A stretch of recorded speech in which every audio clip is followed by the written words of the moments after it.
सीधे लोकसभा को लिए चल रहे हैं। प्रधानमंत्री नरेंद्र मोदी आज संबोधित करने वाले हैं क्योंकि राष्ट्रपति के अभिभाषण प्रस्ताव पर चर्चा में अब वो दौर आ चला है जब प्रधानमंत्री नरेंद्र मोदी अपनी बात सदन में रखेंगे, सदन के पटल पर रखेंगे। इससे पहले खूब सियासी हो हल्ला हुआ, कई तरह के बयानों पर सियासी संग्राम देखने को मिला, जिसमें राहुल गांधी के कुछ बयानात हैं जिनको लेकर लगातार संसद में खूब हंगामा हुआ, मंत्रियों ने सवाल उठाए।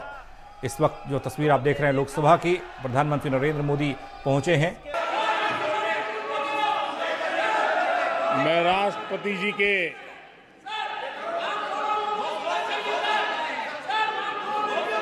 भाषण के प्रति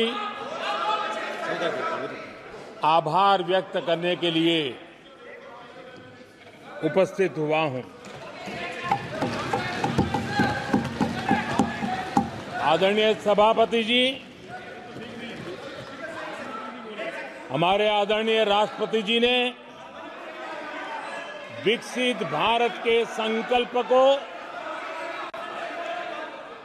अपने प्रवचन में विस्तार दिया है। आदरणीय राष्ट्रपति महोदया ने अहम विषय उठाए हैं। आदरणीय राष्ट्रपति जी ने हम सबका और देश का मार्गदर्शन किया है। इसके लिए मैं राष्ट्रपति जी का हृदय से आभार व्यक्त करता हूं। आदरणीय सभापति जी, कल और आज कई माननीय सदस्यों ने राष्ट्रपति जी के अभिभाषण पर अपने विचार व्यक्त किए हैं। मैं विशेष करके जो पहली बार सांसद बनकर के हमारे बीच आए हैं और उनमें से कुछ आदरणीय साथियों ने अपने जो विचार व्यक्त किए, संसद के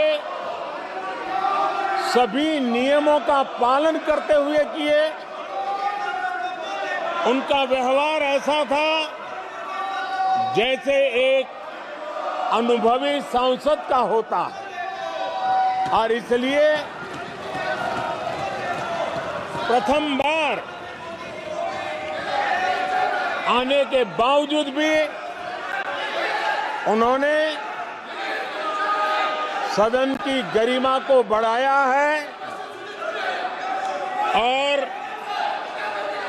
उन्होंने अपने विचारों से इस डिबेट को और अधिक मूल्यवान बनाया है। आदरणीय सभापति जी,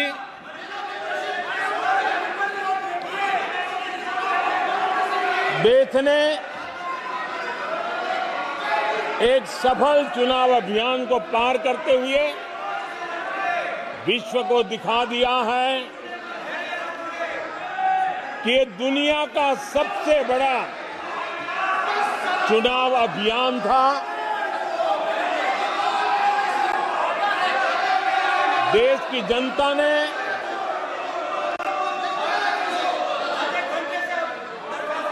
दुनिया के सबसे बड़े चुनाव अभियान में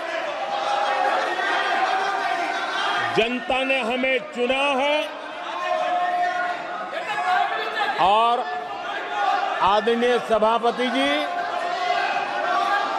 मैं कुछ लोगों की पीड़ा समझ सकता हूं कि लगातार झूठ चलाने के बावजूद भी उनका घोर पराजय हुआ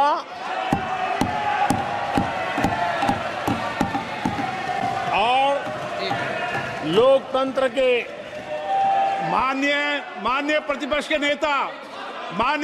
के नेता, ये शोभा नहीं देता आपको पर्याप्त समय पर्याप्त अवसर दिया है, ये शोभा नहीं देता। आप सदन में डायरेक्शन दो। माननीय नेता जब बोल रहे हो, जब खड़े हो, ये शोभा नहीं देता आपके लिए, ये उचित नहीं है संसदीय परंपराओं के अनुसार। ये तरीका ठीक नहीं है आपका। नो, ये गलत तरीका है आपका, और ये तरीका इस तरीके से नहीं चलेगा बिल्कुल। नो, गलत तरीका है। नो, ऐसे संसद के अंदर गरिमा बना के रखें आप गरिमा को तोड़ना चाहते हैं। आप संसद मर्यादा पीठ पीछे नहीं करें। आपको गरिमा नहीं, सदन की डायरेक्शन देते हैं आप बेल में आने के लिए लोगों को। ये प्रतिपक्ष के नेता है आप। नो, गलत तरीका आपका। माननीय प्रधानमंत्री जी,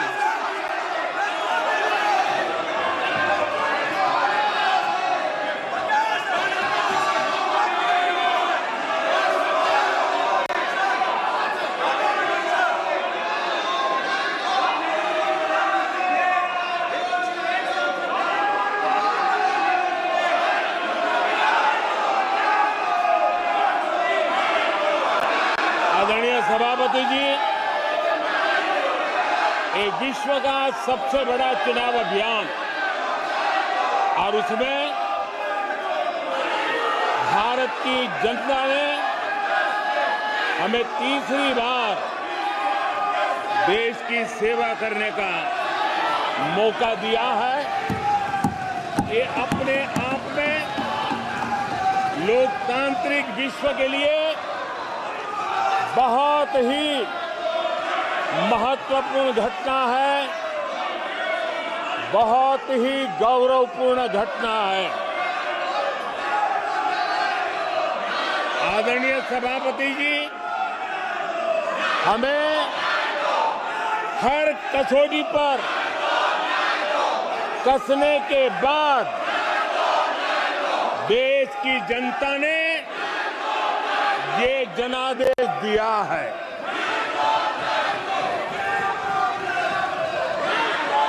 जनता ने हमारे 10 साल के ट्रैक रिकॉर्ड को देखा है।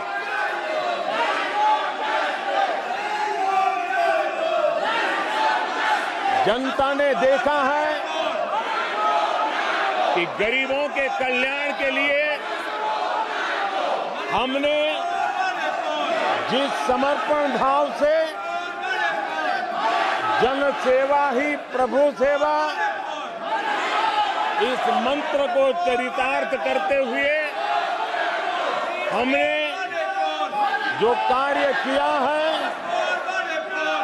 उसके कारण 10 साल में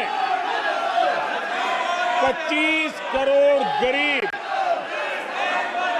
गरीबी से बाहर निकले। देश की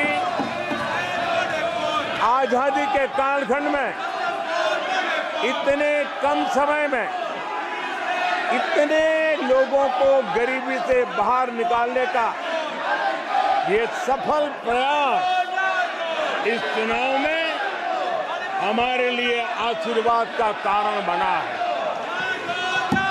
आदरणीय सभापति जी, हम 2014 में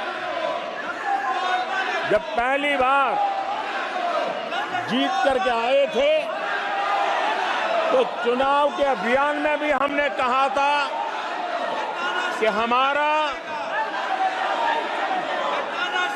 करप्शन के प्रति जीरो टॉलरेंस रहेगा। और आज मुझे गर्व है कि हमारे सरकार ने देश का सामान्य मानवी जो करप्शन के कारण पीड़ित है, देश को करप्शन ने दीमक की तरह खोखला कर दिया है। ऐसे में भ्रष्टाचार के प्रति हमारी जो जीरो टॉलरेंस नीति है, आज देश ने हमें उसके लिए आशीर्वाद दिया है। आदरणीय सभापति जी, आज दुनिया भर में भारत की साख बढ़ी है। आज विश्व में भारत का गौरव हो रहा है और भारत के तरफ देखने का नजरिया भी एक गौरवपूर्ण नजरिया हर भारतवासी अनुभव करता है। आदरणीय सभापति जी, देश की जनता ने देखा है कि हमारा एकमात्र लक्ष्य नेशन फर्स्ट है, भारत सर्वप्रथम है। हमारे हर नीति, हमारे हर निर्णय, हमारे हर कार्य का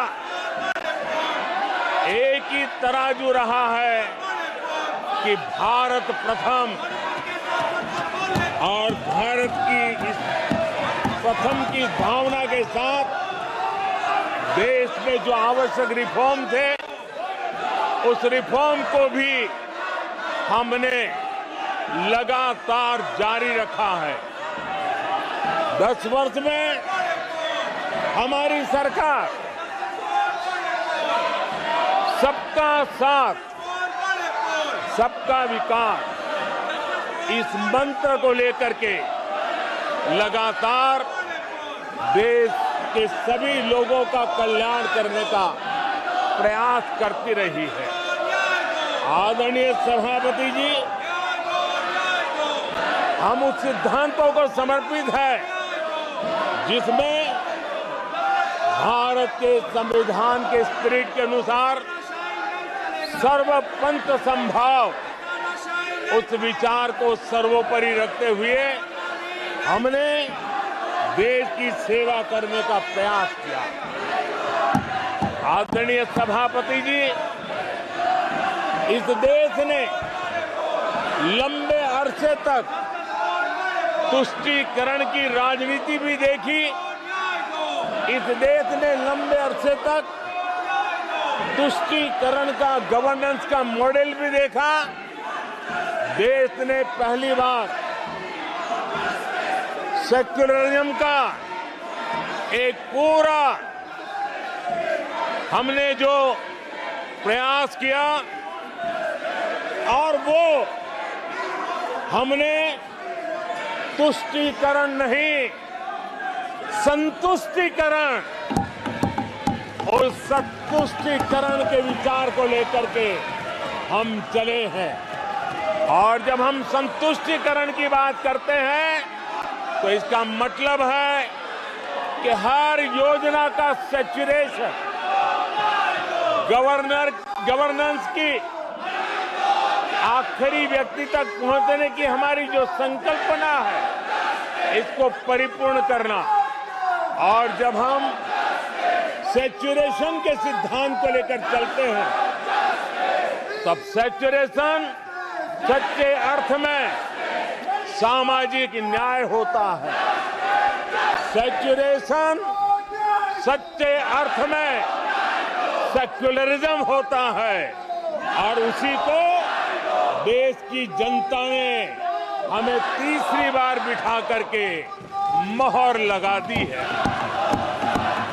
आदरणीय सभापति जी, अपीजमेंट ने इस देश को तबाह करके रखा है, और इसलिए हमने justice to all, appeasement to none, इस सिद्धांत को लेकर के हम चले हैं।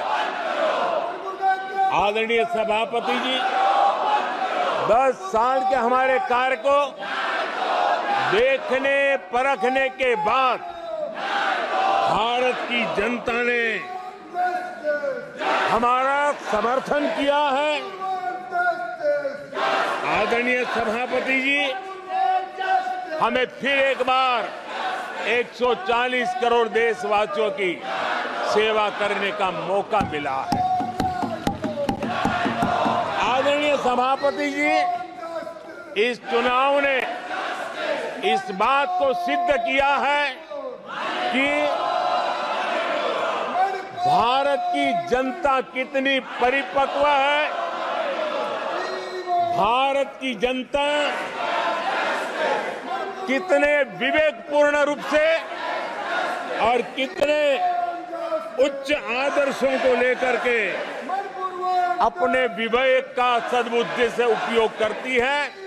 और उसी का नतीजा है कि आज तीसरी बार हम आपके सामने, देश की जनता के सामने नम्रता पूर्वक सेवा करने के लिए उपस्थित हुए हैं। आदरणीय सभापति जी, देश की जनता ने हमारी नीतियों को देखा है, हमारी नियत, हमारी निष्ठा, उस पर देश की जनता ने भरोसा किया है। आदरणीय सभापति जी, इस चुनाव में हम जनता के बीच एक बड़े संकल्प के साथ देश की जनता के पास आशीर्वाद मांगने के लिए गए थे और हमने आशीर्वाद मांगा था विकसित भारत के हमारे संकल्प के लिए।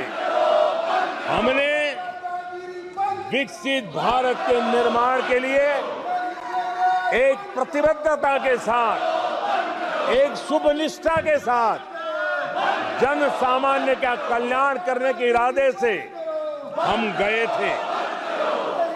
जनता ने विकसित भारत के संकल्प को चार चांद लगा करके हमें फिर से एक बार विजयी बना करके देश की जनता की सेवा करने का मौका दिया है। आदरणीय सभापति जी, जब देश विकसित होता है तब कोटि कोटि जनों के सपने पूरे होते हैं। देश जब विकसित होता है तब कोटि कोटि जनों के संकल्प सिद्ध होते हैं। आदरणीय सभापति जी, जब देश विकसित होता है तब आने वाली पीढ़ियों के लिए भी एक मजबूत नींव उनके सपनों को पूरा करने के लिए तैयार हो जाती है। आदरणीय सभापति जी, विकसित भारत का सीधा सीधा लाभ हमारे देश के नागरिकों की गरिमा, हमारे देश के नागरिकों के क्वालिटी ऑफ लाइफ में सुधार, ये स्वाभाविक हमें विकसित भारत होने से देश के कोटि कोटि जनों के भाग्य में आता है। आजादी के बाद मेरा देश का सामान्य नागरिक इन चीजों के लिए तरसता रहा है। आदरणीय सभापति जी, जब विकसित भारत होता है तब हमारे गांव की स्थिति, हमारे शहरों की स्थिति, उसमें भी बहुत बड़ा सुधार होता है। गांव के जीवन में गौरव भी होता है, गरिमा भी होती है और विकास के नए नए अवसर भी होते हैं। हमारे शहरों का विकास भी कोटि कोटि अवसर उपलब्ध होते हैं, अनेक अनेक अवसर उपलब्ध होते हैं और वो अपने कौशल्य, अपनी क्षमता और संसाधनों के अनुसार विकास की नई सीमाओं को प्राप्त कर सकता है। आदरणीय सभापति जी,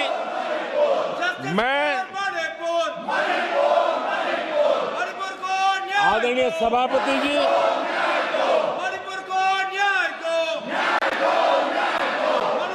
आदरणीय सभापति जी, मैं आज आपके माध्यम से देशवासियों को विश्वास दिलाता हूं मैं देशवासियों को विश्वास दिलाता हूं कि विकसित भारत के जिस संकल्प को लेकर के हम चले हैं, उस संकल्प की पूर्ति के लिए हम भरसक प्रयास करेंगे, पूरी निष्ठा से करेंगे, पूरी ईमानदारी से करेंगे और हमारा समय का पल पल और हमारे शरीर का कण कण हम देशवासियों को विकसित भारत के सपने को पूरा करने के लगाएंगे। हमने देश की जनता को कहा था 24/7 फॉर 2047। आज मैं इस सदन में ही दोहराता हूं कि हम उस काम को अवश्य पूरा करेंगे। आदरणीय सभापति जी, 2014 के उन दिनों को याद कीजिए। उन 2014 के उन दिनों को याद करेंगे तो हमारे ध्यान में आएगा कि हमारे देश के लोगों ने उनका आत्मविश्वास खो चुका था। देश निराशा की गर्त में डूब चुका था। ऐसे समय 2014 के पहले देश ने जो सबसे बड़ा नुकसान भुगता था, जो सबसे बड़ी अमानत खोई थी, वो था देशवासियों का आत्मविश्वास। और जब विश्वास और आत्मविश्वास खो जाता है तब उस व्यक्ति को, उस समाज को, देश को खड़ा होना मुश्किल हो जाता है। और उस समय सामान्य मानवी के मुंह से यही निकलता था कि वो इस देश का कुछ हो नहीं सकता। उस समय हर जगह पे ये 7 शब्द सुनाई देते थे, इस देश का कुछ नहीं हो सकता। यही शब्द 2014 के पहले सुनाई देते थे। भारतीयों की हताशा के इन 7 शब्द एक प्रकार से पहचान बन गए थे। उस समय आए दिन अखबार खोलते थे तो घोटालों की खबरें ही पढ़ने को मिलती थी और सैकड़ों करोड़ के घोटाले, रोज नए घोटाले, घोटालों से स्पर्धा, ये घोटालेबाज लोगों के घोटाले, इसी का एक कालखंड था।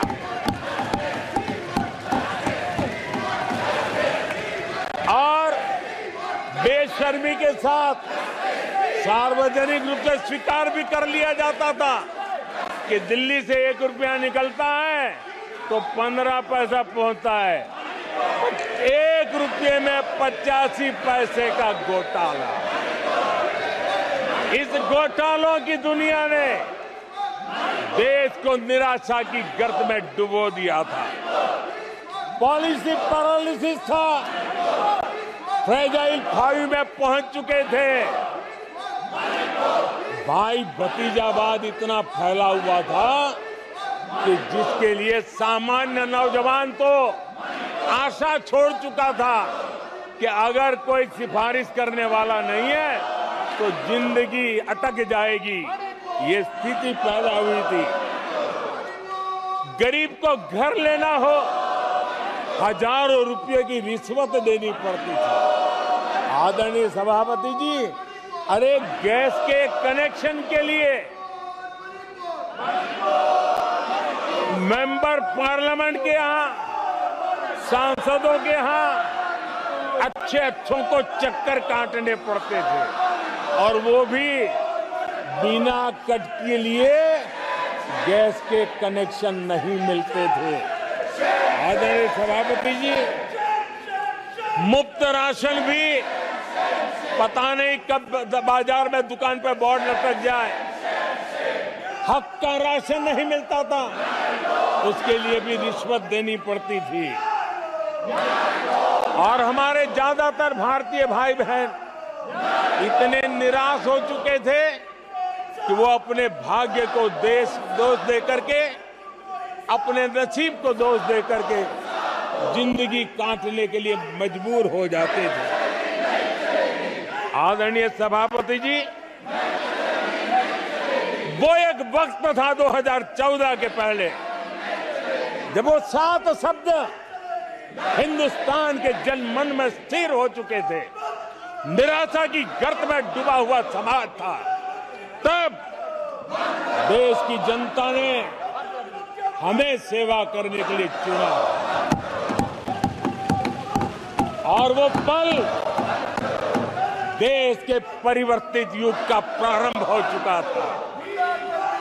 और 10 साल में मैं कहूंगा मेरी सरकार की अनेक सफलताएं हैं, अनेक सिद्धियां हैं, लेकिन एक सिद्धि जिसने हर सिद्धियों में भी जोर भर दिया, ताकत भर दी, वो थी देश निराशा की गर्त में से निकल करके आशा और विश्वास के साथ खड़ा हो गया।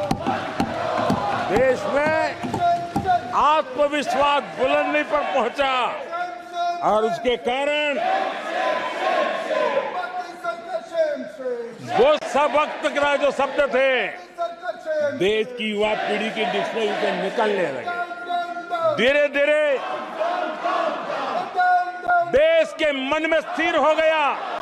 जो 2014 से पहले कहते थे कुछ नहीं हो सकता, वो कहने लगे तब इस देश में सब कुछ हो सकता है, इस देश में सब कुछ संभव है। ये विश्वास जताने का काम किया हमने। जब हमने सबसे पहले तेज 5G रोल आउट हमने दिखाया, आज देश कहने लगा तीव्र गति से 5G का रोल आउट होना। देश गौरव से कहने लगा भारत कुछ भी कर सकता है। आदरणीय सभापति जी, वो एक जमाना था जब कोयले घोटाले में बड़ों के हाथ काले हो चुके थे।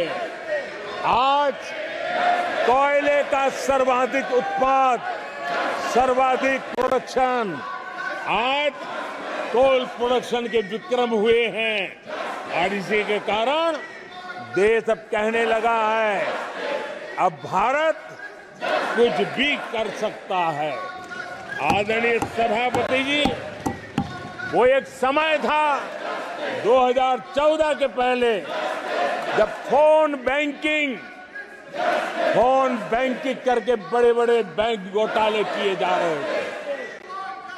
अपनी पर्सनल प्रॉपर्टी की तरह बैंक का खजाना लूट लिया गया था।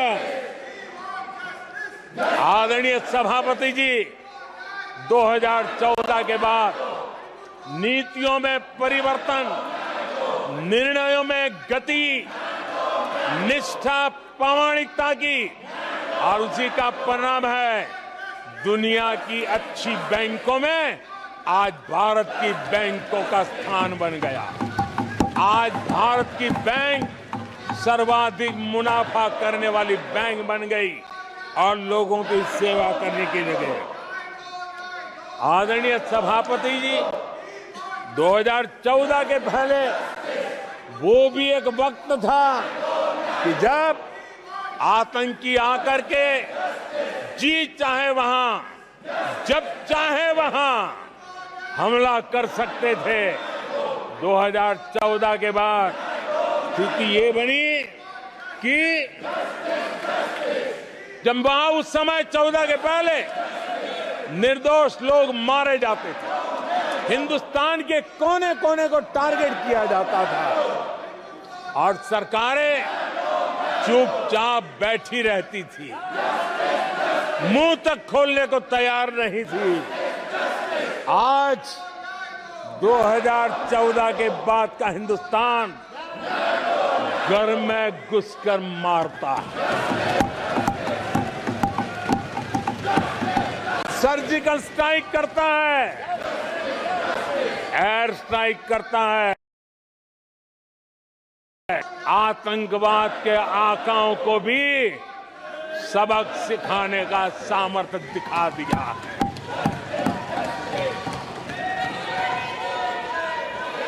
आज आदरणीय सभापति जी, देश का एक एक नागरिक जानता है कि अपनी सुरक्षा के लिए भारत कुछ भी कर सकता है। आदरणीय सभापति जी, आर्टिकल 370 इसकी पूजा करने के वाले लोगों ने,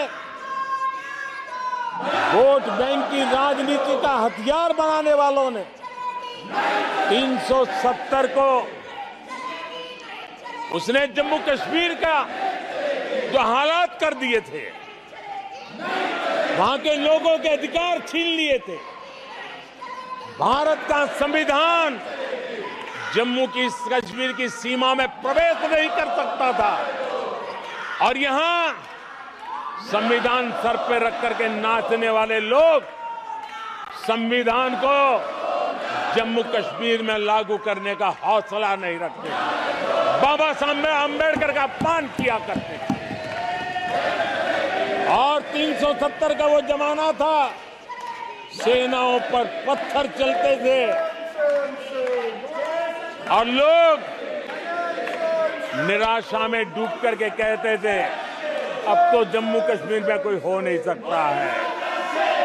आज आर्टिकल 370 की दीवार गिरी,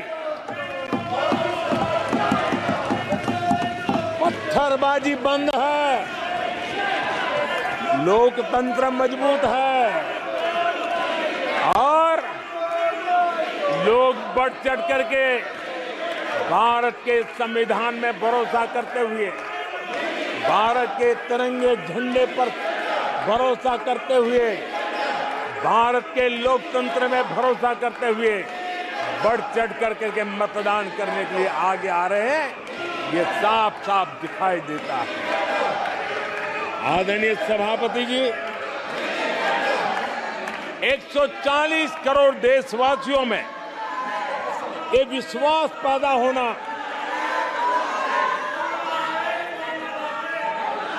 ये उम्मीद और जब विश्वास जगता है तो विकास का वो ड्राइविंग फोर्स बन जाता है। इस विश्वास ने विकास का ड्राइविंग फोर्स का काम किया है। आदरणीय सभापति जी, ये विश्वास विकसित भारत संकल्प से सिद्धि का विश्वास है। आदरणीय सभापति जी, जब आजादी का जंग चल रहा था और जो भाव देश में था, जो जोश था, उत्साह था, उमंग था, जो विश्वास था कि आजादी लेके रहेंगे, आज देश के कोटि कोटि जनों में वो विश्वास पैदा हुआ है, जिस विश्वास के कारण आज विकसित भारत होना एक प्रकार से उसकी मजबूत नींव इस चुनाव में शिलान्यास हो चुका है। जो ललक आजादी के आंदोलन में थी, वही ललक विकसित भारत के इस सपने को साकार करने में है। आदरणीय सभापति जी, आज भारत के लक्ष्य बहुत विराट है और आज भारत को एक ऐसी स्थिति पे 10 साल में पहुंचा है कि हमें खुद से ही स्पर्धा करनी है, हमें ही अपने पुराने रिकॉर्ड तोड़ने हैं और नेक्स्ट लेवल पर हमें हमारी विकास की यात्रा को ले जाना है। 10 वर्षों में भारत विकास की जिस ऊंचाई पर पहुंचा है वो हमारी प्रतिस्पर्धा का एक मार्ग बन चुका है, एक बेंचमार्क बन चुका है। पिछले 10 साल में हमने जो स्पीड पकड़ी है, अब हमारा मुकाबला उसी स्पीड को और ज्यादा स्पीड में ले जाने का है और मेरा विश्वास है देश की इच्छा को हम उसी गति से पूरा करेंगे। आदरणीय सभापति जी, हम हर सफलता को, हर सेक्टर को नेक्स्ट लेवल तक ले जाएंगे। आदरणीय सभापति जी, 10 सालों में भारत की इकोनॉमी को 10 साल के अल्पकाल में हम 10 नंबर से इकोनॉमी को 5 नंबर पे ले गए हैं। अब हम नेक्स्ट लेवल पर जाने के लिए जिस गति से निकले हैं, अब हम देश की इकोनॉमी को नंबर 3 पर ले जाएंगे। आदरणीय सभापति जी, 10 सालों में हमने भारत को मोबाइल फोन का बड़ा मैन्युफैक्चरर बना दिया, भारत को मोबाइल फोन का बड़ा एक्सपोर्टर बना दिया। अब यही काम इस हमारे टेन्योर में सेमीकंडक्टर और अन्य सेक्टर्स में हम करने जा रहे हैं। दुनिया के महत्वपूर्ण कामों में जो चिप्स काम में आएगी, वो चिप्स मेरे भारत की मिट्टी में तैयार हुई होगी, मेरे भारत के नौजवानों की बुद्धि का परिणाम होगा, मेरे भारत के नौजवानों के परिश्रम का परिणाम होगा। ये विश्वास हमारे भीतर है। आदरणीय सभापति जी, हम आधुनिक भारत की तरफ भी जाएंगे, हम विकास की नई ऊंचाइयों को, लेकिन हमारी जड़ें जमीन से जुड़ी रहेगी, हमारे पैर देश के जन सामान्य की जिंदगी से जुड़े रहेंगे और हम 4 करोड़ गरीबों के घर बना चुके हैं। आने वाले इस टेन्योर में तेज गति से 3 करोड़ और घर बना करके इस देश में किसी को भी घर के बिना रहना ना पड़े, ये हम देखेंगे। आदरणीय सभापति जी, 10 साल में विमेन सेल्फ हेल्प ग्रुप में हमने देश की कोटि-कोटि बहनों को एंटरप्रेन्योर के क्षेत्र में एक बहुत सफलतापूर्वक हमने आगे बढ़े हैं। अब हमने उसको नेक्स्ट लेवल पे ले जाने वाले हैं। अब हमारे विमेन सेल्फ हेल्प ग्रुप में जो बहनें काम कर रही हैं, उनकी आर्थिक गतिविधि इतनी बढ़ाना चाहते हैं, उसका इतना विस्तार करना चाहते हैं कि हम बहुत कम समय में 3 करोड़ ऐसी बहनों को लखपति दीदी बनाने का संकल्प लेकर के चलने वाले। आदरणीय सभापति जी, मैंने पहले भी कहा है, आज मैं फिर से दोहराऊं, हमारी तीसरी टर्म में इसका मतलब है हम 3 गुना स्पीड से काम करेंगे।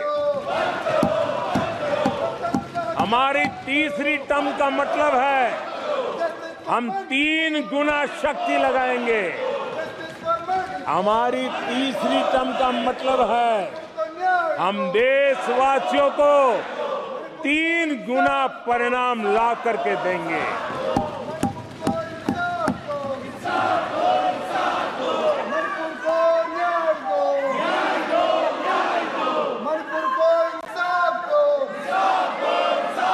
अपने सदस्यगणों, नेता प्रतिपक्ष माननीय सदस्य, मैंने सबको मौका दिया। आपने 90 मिनट बोला। ये संसद में तरीका ठीक नहीं है। मैं आग्रह करूंगा, आप इस तरीके से संसद की मर्यादाओं को बनाए, उचित नहीं है। आप जाइए बेल में से, बैठिए। आपको पर्याप्त समय, पर्याप्त अवसर दिया। आपको 90 मिनट बोलने दिया और समय पूरा दिया। आपकी सभी सदस्यों को बोलने का अवसर दिया, लेकिन आप जब सदन के नेता बोलते हैं, जिस तरीके का व्यवहार करते हैं, ये संसदीय परंपराओं के अनुरूप नहीं है। और ये इतनी बड़ी पार्टी जो लेकर आप चल रहे हो, उसकी परंपराओं के अनुरूप भी नहीं है। ये 5 साल ऐसे चलने वाला नहीं है। माननीय प्रधानमंत्री जी, आदरणीय सभापति जी,